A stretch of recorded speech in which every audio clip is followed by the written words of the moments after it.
Elon और उनकी पूरी फैमिली लॉस एंजलिस में उनके कजन की शादी अटेंड करी थी। तभी इलॉन को होटल मैनेजर का कॉल आता है। मैनेजर काफी ज्यादा परेशान लग रहा था। मैनेजर, सर जितनी जल्दी हो सके होटल वापस आ जाइए। इलॉन, बट हुआ क्या है, मुझे बताओ। मैनेजर, सर आपका बेटा सांस नहीं ले पा रहा, उसकी कंडीशन बहुत सीरियस है। इलॉन सीधे अपने होटल रूम पहुंचते हैं और दरवाजा खोलते हैं। सामने डॉक्टर्स उनके 2 महीने के बेटे नवादा को ऑक्सीजन देने की कोशिश कर रहे थे। नवादा ने अचानक से सांस लेना बंद कर दिया था। नवादा को बचाने की बहुत कोशिश की गई। 3 दिन तक उसे लाइफ सपोर्ट पर रखा गया। उसकी सांसें तो चल रही थी, लेकिन नवादा ब्रेन डेड हो चुका था। डॉक्टर ने कहा, नवादा ब्रेन डेड हो चुका है, उसे लाइफ सपोर्ट पर रखने का कोई फायदा नहीं, हमें लाइफ सपोर्ट को बंद कर देना चाहिए। नवादा का लाइफ सपोर्ट बंद करने का टाइम आ गया था। इलॉन अपनी वाइफ जस्टिन के साथ नवादा के पास ही उसका हाथ पकड़कर बैठे हुए थे। तभी लाइफ सपोर्ट बंद कर दी गई और इलॉन नवादा की आखिरी हार्ट बीट फील करते हैं। अपने बेटे की डेथ पर इलॉन खुद को रोक नहीं पाते और उस दिन वो बिल्कुल बच्चों की तरह, पागलों की तरह रोते हैं। कुछ देर के बाद इलॉन के भाई किम्बल ने उसे कहा, इलॉन हमें वापस अपने घर चलना चाहिए। इलॉन, नहीं मैं घर वापस नहीं जाऊंगा, वहां मुझे नवादा की याद आएगी। जस्टिन और मेरे लिए एक होटल रूम बुक करवा दो और तब तक तुम नवादा के सारे कपड़े और खिलौने घर से हटवा दो। अगले 21 दिनों तक इलॉन मस्क अपने होटल रूम में ही रहे।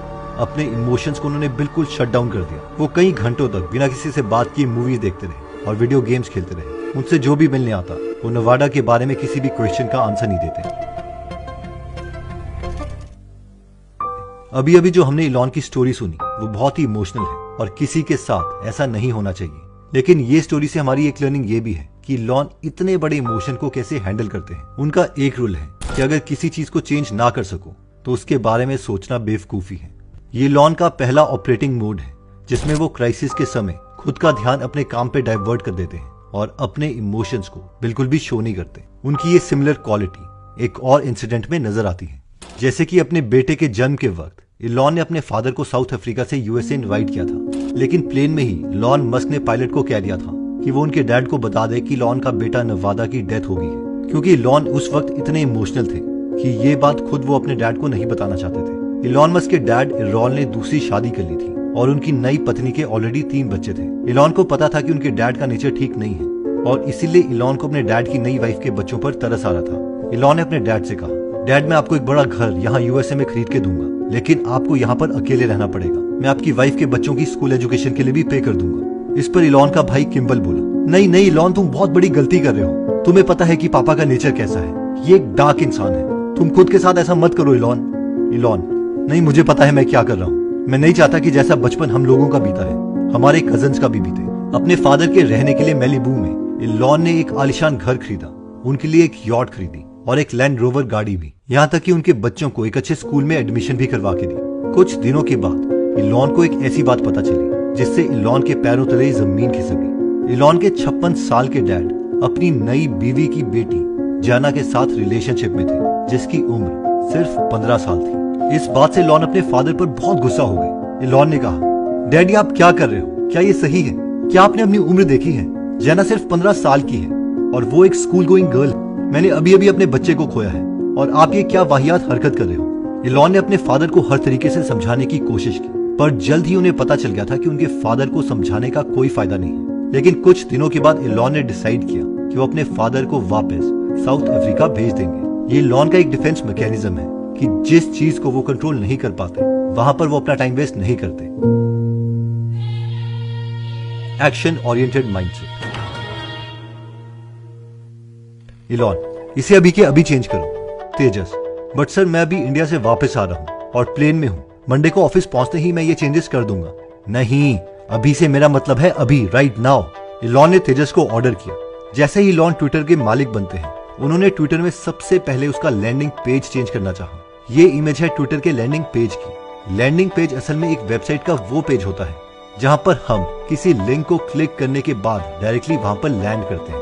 इलॉन ने देखा कि ट्विटर अपने लैंडिंग पेज पे यूजर नेम और पासवर्ड मांगता है। इलॉन चाहते थे कि Twitter user directly explore page पर जाए। ये रोल एक यंग इंजीनियर तेजस का था जो उस समय इंडिया से अपनी फैमिली से मिलकर वापस आ रहे थे। लास्ट में तेजस ने ये चेंजेस प्लेन के वाईफाई पासवर्ड यूज करके किया। तेजस ने इसके बाद एक इंटरव्यू में कहा कि ये फीचर ट्विटर में बहुत बार डिस्कस हुआ था, लेकिन कभी किसी ने इस पे कोई एक्शन नहीं लिया और बस टाइम वेस्ट करते रहे। लेकिन इलॉन जैसे ही आए उन्होंने इस पर एकदम एक्शन ले लिया। इलॉन बहुत ही एक्शन ओरिएंटेड है और इसीलिए अच्छे तरीके से अपने टाइम को मैनेज कर लेते हैं। 2022 में इलॉन मस्क और बिल गेट्स एक मीटिंग में मिलते हैं। बिल गेट्स, मुझे तुमसे क्लाइमेट चेंज और सोशल वर्क के बारे में बात करनी है। हमें जल्द से जल्द एक बार और मिलना चाहिए। इलॉन, हाँ जरूर, क्यों नहीं, जल्द मिलते हैं। गेट्स, ठीक है इलॉन, मैं अपने स्केड्यूलर को बोलता हूँ मीटिंग अरेंज करने के लिए, वो तुम्हारे स्केड्यूलर से बात कर लेंगे। गेट्स के पास अपना टाइम मैनेज करने के लिए असिस्टेंट और स्केड्यूलर्स की एक पूरी टीम थी। इलॉन, बट बिल, मेरे पास कोई स्केड्यूलर नहीं है।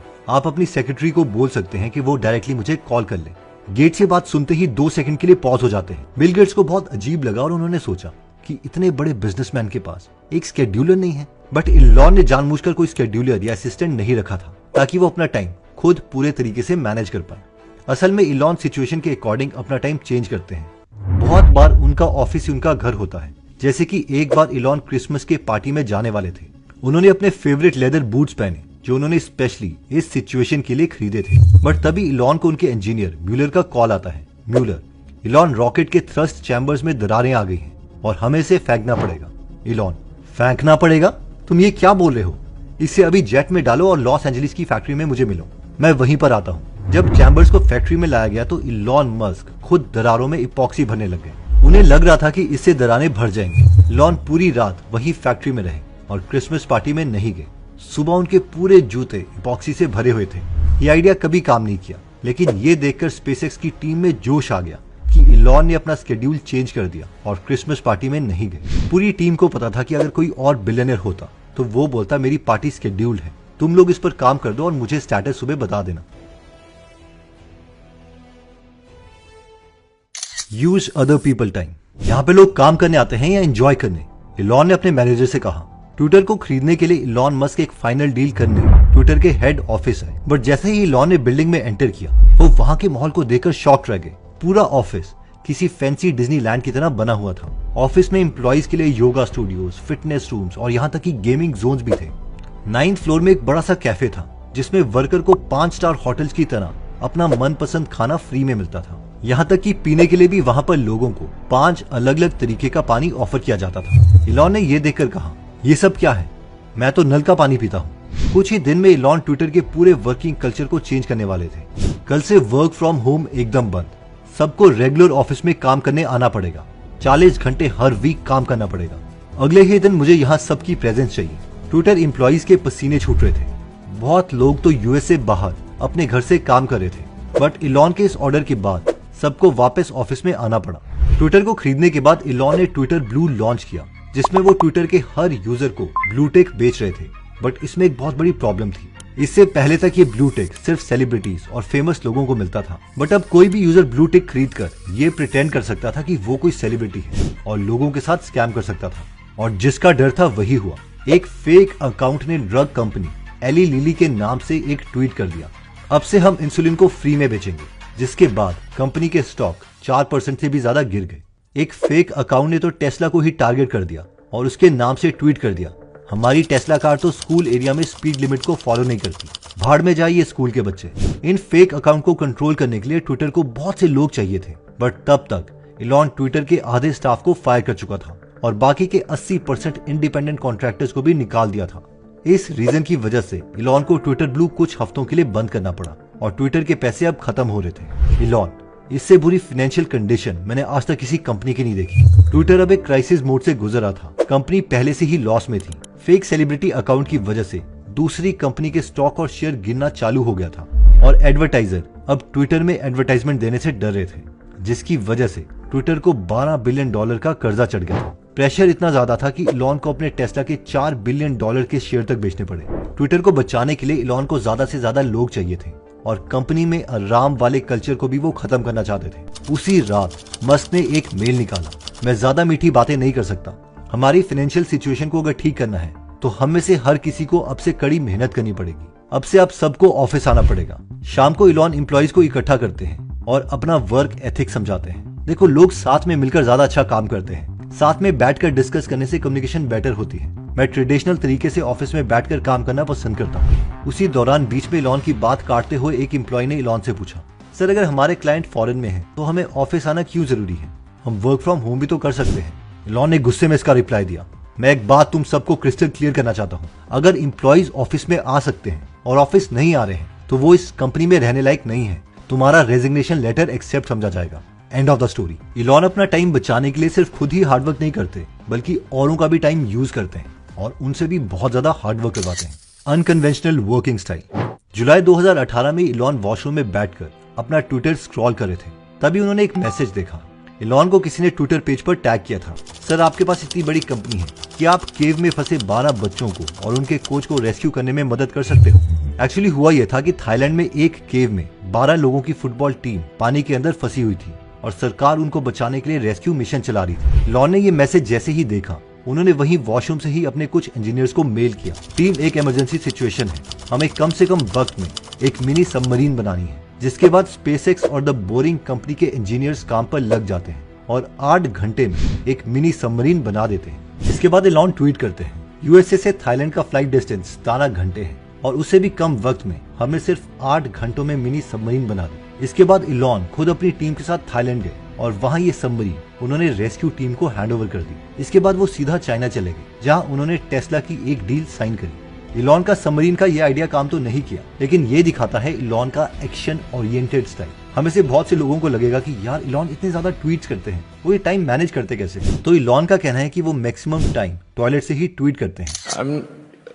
Tweeting more or less stream of consciousness. It's not like let me think about some grand plan about my Twitter or whatever. I'm like literally on the toilet or something. I'm like. Okay, तो एक बार ये जो video है वो मैं आपके लिए summarise कर देता हूँ। इसमें सबसे पहले हमने देखा था वर्किंग इन क्राइसिस मोड, जिसमें हमने स्टोरी देखी थी इलॉन मस्क के बेटे नवाडा की, जिनकी अनफॉर्चुनेटली डेथ हो जाती है, लेकिन उसके बावजूद वो अपने इमोशंस को कंट्रोल करते हैं और थोड़े दिन के बाद वो काम करना स्टार्ट कर देते हैं। ये बहुत ही अनफॉर्चुनेट सिचुएशन है और हर कोई इतने हाई इमोशंस को कंट्रोल नहीं कर सकता। लेकिन कई बार हमने क्या देखा कि आजकल के जो टीनेजर्स हैं उनको अगर इंस्टाग्राम में लाइक नहीं मिला तो भी वो स्ट्रेस में आ जाते हैं। तो ये एक टाइम मैनेजमेंट की सबसे बड़ी टेक्निक है, वो है कंट्रोलिंग योर इमोशंस। इवन इसी पॉइंट में हमने एक और स्टोरी देखी थी कि जो इलॉन मस्क के डैड है इरॉल, उन्होंने एक नई शादी करी थी और उनकी जो बेटी थी, उनकी वाइफ की जो बेटी थी जैना, उसके साथ वो रिलेशनशिप में आ गए और बाद में चलकर उनके 2 बच्चे भी हुए। शुरू में इलॉन मस्क अपने डैड को बोलते थे कि ये बुरा है, लेकिन बाद में जब उनको पता चल गया कि उनके डैड जो है वो उस पर सुधरने नहीं वाले, तो उन्होंने इस सिचुएशन को इग्नोर कर दिया। यानी जिस चीज को कंट्रोल कर ही नहीं सकते फिर उस पर टाइम स्पेंड करने का क्या फायदा। सेकंड क्वालिटी जो हमने देखी थी वो थी एक्शन बायस्ड एटीट्यूड। हमने बहुत से लोग देखे जो बहुत ही एनालिसिस करते हैं, जिसकी वजह से वो पैरालाइज हो जाते हैं और बहुत ज्यादा जो टाइम है वो वेस्ट हो जाता है। लेकिन इलॉन मस्क की हमने एक स्टोरी देखी कि किस तरीके से उन्होंने तेजस को बोला, जैसे ट्विटर को उन्होंने हैंडल किया कि फटाफट ये जो फीचर है अभी इंप्लीमेंट कर। वो प्लेन में थे, उनको प्लेन में जो वाईफाई है वो यूज करना पड़ा, लेकिन उन्होंने वो फीचर उसी वक्त इंप्लीमेंट कर दिया। और इसीलिए जो बाकी लोग हैं जिस टास्क के लिए वो 5 या 10 साल लेंगे, इलॉन मस्क उस टाइम को बहुत कंप्रेस कर देंगे और उसी टास्क को वो 2 या 3 महीने में कर सकते हैं। थर्ड स्टोरी हमने देखी थी बी योर ओन शेड्यूलर, जिसमें हमने इलॉन मस्क और बिल गेट्स की स्टोरी देखी कि जब बिल गेट्स को इलॉन मस्क के दोबारा से मिलना होता है, वो बोलते हैं मैं अपने शेड्यूलर को तुम्हारे शेड्यूलर से मिलने के लिए बोल दूंगा, लेकिन इलॉन मस्क बोलते हैं कि मैंने अपना जो शेड्यूलर है वो फायर कर दिया है, मैं खुद अपना टाइम मैनेज करता हूं। तो वो अपना जो कैलेंडर है उसे खुद मैनेज करते हैं और इसीलिए वो अपने टाइम को बहुत अच्छे ढंग से एग्जीक्यूट कर पाते हैं, क्योंकि उनको पता है कि उनकी किस टास्क की सबसे ज्यादा प्रायोरिटी है और किस टास्क पे उन्हें सबसे ज्यादा टाइम देना है। उनके टाइम मैनेजमेंट की नेक्स्ट क्वालिटी आती है यूज अदर पीपल टाइम। अगर आपको ज्यादा बड़े टास्क अचीव करने हैं, 10 सालों का काम 1 या 2 साल में करना है, तो आपको बाकी लोगों को भी मैनेज करना आना चाहिए, यानी उनके टाइम को यूज करके ज्यादा आउटपुट अचीव करना भी आना चाहिए। ओके, तो इसमें हमने स्टोरी देखी थी कि जैसे ही इलॉन मस्क ने ट्विटर को ओवरटेक किया, उन्होंने अपने सारे टीम मेंबर्स को बुलाया और कहा कि सिर्फ उन्हीं लोगों के साथ मैं काम करूंगा जो ऑल इन है, जो पूरे हार्डकोर मेरे लिए ट्विटर के लिए काम करेंगे, वरना बाकी लोगों का जो रेजिग्नेशन लेटर है वो एक्सेप्टेड है। और फाइनली हमने स्टोरी देखी थी उनका अनकन्वेंशनल वर्किंग स्टाइल, कि वो वॉशरूम में बैठकर ट्विटर करते हैं। और एक बार जब वो बैठे थे और उनको किसी ने ट्वीट किया कि यहाँ पर थाईलैंड में 12 लोग फंसे हैं, 12 बच्चे फंसे हैं उनके कोच के साथ, तो उनको क्या आप बचा सकते हो, तो उन्होंने और उनकी टीम ने 8 घंटे में एक छोटी सबमरीन तैयार कर दी। ऑल्दो ये आइडिया काम नहीं किया, बट फिर भी उनकी एग्जीक्यूशन स्पीड दिखाता है। और उससे भी इंटरेस्टिंग बात यह है कि ये खुद पर्सनली थाईलैंड गए, वहां पे सबमरीन दी। ऑल्दो ये आइडिया काम नहीं किया, लेकिन उसी वक्त ये वापस आए, चाइना गए और वहां पर एक नई फैक्ट्री के साथ डील साइन करी। बहुत से लोगों का कहना है कि इलॉन मस्क 5-5 कंपनी के सीईओ हैं और इसके बावजूद उन्होंने 3 शादियां करी 2 लड़कियों के साथ। और that's why we are studying him, कि वो इतने अच्छे ढंग से सारी चीजें मैनेज कैसे कर पाते हैं। वो औरों के टाइम को मैनेज करना जानते हैं, वो एक्शन ओरिएंटेड है और अपने टाइम को बहुत अच्छे ढंग से स्केड्यूल करना चाहते हैं। आई होप ये वीडियो आपके लिए यूजफुल रही होगी। मिलते हैं दोबारा नेक्स्ट वीडियो में। जय हिंद। अगर आप हमारी वीडियोस मिस नहीं करना चाहते तो हमारा पेज लाइक करने के बाद 3 डॉट्स के बटन को प्रेस करके फॉलो के बटन को सिलेक्ट कीजिए और फाइनली सी फर्स्ट के ऑप्शन को सिलेक्ट कर लीजिए। इससे आपको हमारी हर पोस्ट मिलती रहेगी। जय हिंद।